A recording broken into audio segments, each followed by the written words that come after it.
Now, this is almost, I mean, almost hard to believe. You've seen the insane prices of these cryptocurrencies back when Bitcoin was pennies when it came out, to when it hovered around $2 for a while, to when it went to 1,000, 1,100, then it came back down. Now it's touching 18, 1,900. Okay?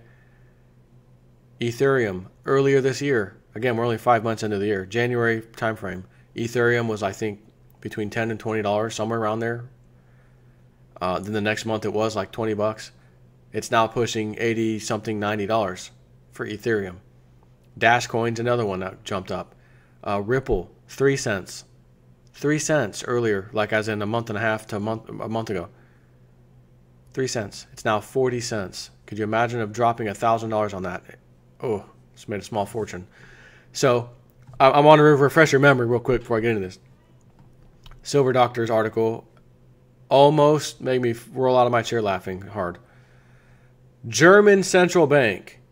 Matter of fact, insert any country's central bank. It's owned by the club. They're the money creators. They're the debt creators. They're the debt enslavers. Okay. German central bank warns not to use Bitcoin as it is not backed by a central bank. You effing idiot. That's why we're using it. You moron. And this is from the Dollar Vigilante, Jeff Berwick.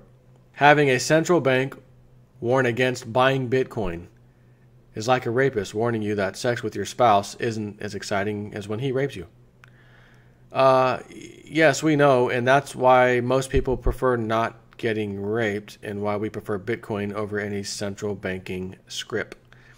Here is what Carl Ludwig Thiel, a Bundesbank board member, said. Bitcoin is a means of exchange which is not issued by a central bank but by unidentified actors. Oh, excuse me. We're humans. We're people. Whenever I heard the word actor, it makes me think of criminal activity because I always hear, cyber actor such and such. Why are you calling us unidentified actors? I do not see it as a currency. If you think Bitcoin would be as safe as the euro or the dollar, you have to take responsibility for it. We can only warn people not to use Bitcoin to preserve purchasing power. Preserve purchasing power. Pardon me, what does 3 cents, something that costs you 3 cents, you buy a bunch of them? Again, I'll use the example of a subscriber of mine who did this for real. He put $3,000 into Ripple at approximately 3 cents or 2 to 3 cents, somewhere between there. And he's now sitting on around $40,000 off his $3,000 purchase. We can only warn people not to use Bitcoin to preserve purchasing power.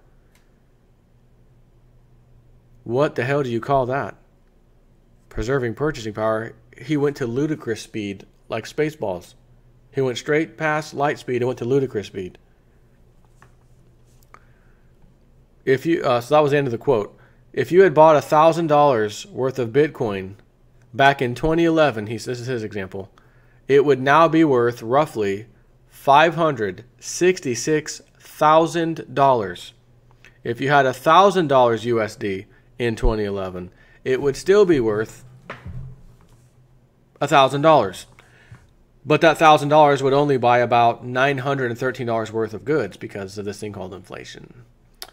And that is when calculating the depreciation with the government's own CPI index of 1.34% per year, which has no bearing on reality, by the way. It is much higher than that. If you had bought $1,000 worth of euros in 2011, you'd now have $859 worth, considering the January 2011 USD exchange rate of 0.748 euro per dollar. So with dollars, you would have lost roughly 1.34% per year due to inflation, and with euros, you lost a whopping 5% due to the drop in the value of the euro, and even more if inflation is considered. And with Bitcoin, your purchasing power increased 56,500%. talk about saving some purchasing power. So clearly you can see why the German central bank is warning against holding Bitcoin. Because if everyone held Bitcoin, we'd all be rich, and there would be no German central bank for Karl Ludwig, that Keynesians communists, to work at. So clearly, you can see why the German central bank is warning against holding Bitcoin. Because if everyone held Bitcoin, we'd all be rich. Oh, wait a minute, I already read that. What am I doing? What are you doing? Let's compare Bitcoin to central bank issued fiat currency to show further how ludicrous Thiel's statement is. Paper money backed by government decree.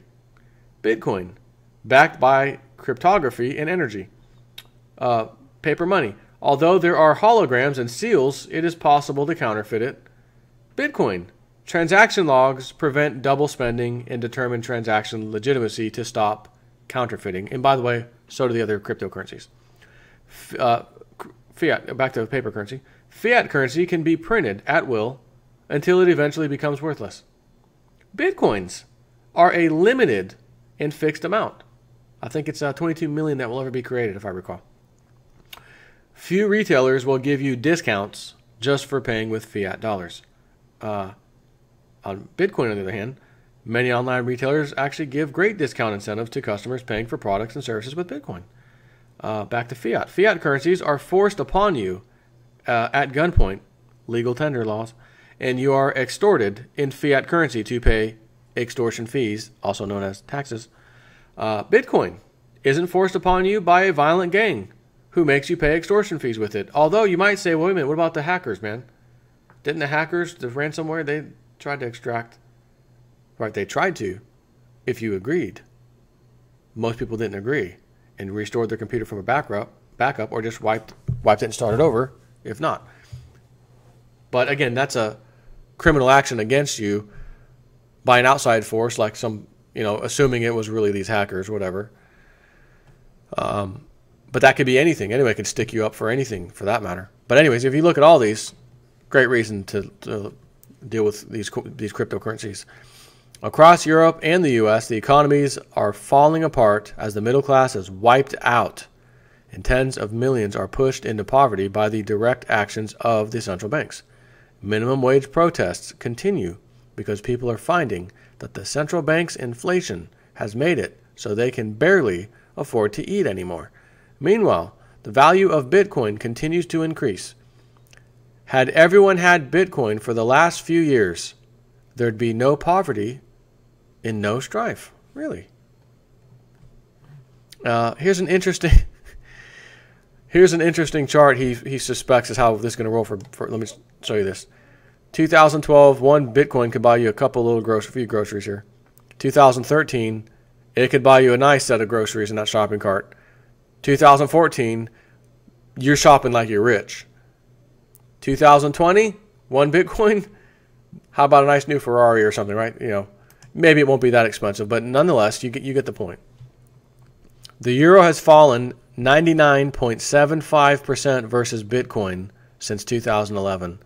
This is what the German central bank is warning you about. We suggest you ignore anything that the government, central banks, and mainstream media tell you. All three of them are centralized and archaic and are in the midst of being washed away by a new paradigm of non-violent, decentralized systems, of which Bitcoin is one. Most of the world hasn't realized this evolution is in process, though. So you still can get in and be well positioned before the crowd and potentially realize a fortune for doing so. You can get access to our books, Bitcoin Basics, and our newsletter that covers this ongoing paradigm shift here. I'll wager with Karl Ludwig Thiel that Bitcoin outlasts both the dollar and the euro. In fact, I've predicted my life's work around it here at the Dollar Vigilante. Central banking is so 20th century. It's time people like Karl Ludwig Thiel disappear. In fact, why is the Bundesbank even still around? It essentially does nothing now that the counterfeiting power and interest rate market manipulation are committed by the European Central Bank. Poor Karl Ludwig. He doesn't even know he's already obsolete.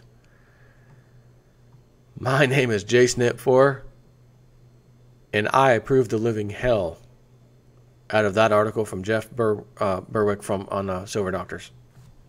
I approve the living hell out of that. I am not kidding. Now my only question for myself is, should I get into some freaking Ripple coin? What am I waiting for? Well, it's 40 cents now. What if it doesn't go higher? What if it does go higher? We're not in summertime yet. All these decisions. I don't want to be wrong. I really want to be right, but if I mistime it, oh my God. You either have balls or you don't. You either take a little gamble or you don't.